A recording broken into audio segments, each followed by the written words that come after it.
التشكيل المتوقع لمباراة الأهلي ضد وادي دجلة في دوري نايل بكرة الثلاثاء الساعة 5 مساء على قناة اون سبورت 1. قبل أي حاجة عزيزي المشاهد ما تنساش تصلي على النبي محمد صلى الله عليه وسلم وتضغط لايك ومتابعة فضلا وليس أمر. اللايك والمتابعة هيفيدوني جدا فما تبخلش عليه بالاثنين. بالنسبة لتشكيل النهاردة والاستبعادات اللي استبعدها المدرب الدنماركي يسرو، وأول لاعب معانا تم استبعاده عن مباراة وادي دجلة وهو يوسف بالعمري النسر الجديد القادم من الرجاء المغربي، تم استبعاده عن مباراة بكرة. بالنسبة لتشكيلة الأهلي ضد وادي دجلة أو التشكيل المتوقع لمباراة وادي دجلة بكرة، وهي في حراسة المرمى مصطفى شوبير، ظهير أيمن محمد هاني، قلبي الدفاع ياسر إبراهيم وياسين مرعي، ظهير أيسر كوكا. بالنسبة لخط الوسط هيكون معانا أليو ديانج ومروان عطية، في الأمام إمام عاشور، جناح أيمن هيكون أحمد السيد زيزو، جناح أيسر هيكون محمود حسن تريزيجيه، وفي رأس الحربة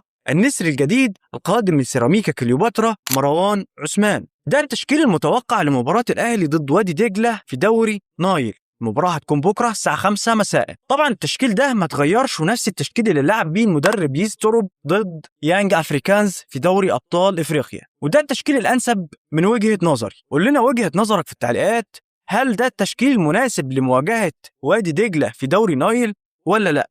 وهل الأهلي قادر إنه يفوز على وادي دجلة سكور كالعادة وناوي يفرحنا زي المباراة اللي فاتت إن شاء الله ولا لا؟ واكتب لنا توقعاتك لمباراة الأهلي ضد وادي دجلة كام وإن شاء الله التوقع الصحيح التعليق بتاعه هيظهر معانا في الفيديوهات اللي جاي. بس كده، وقبل ما أقفل الفيديو ما تنساش تصلي على النبي محمد صلى الله عليه وسلم. سلام.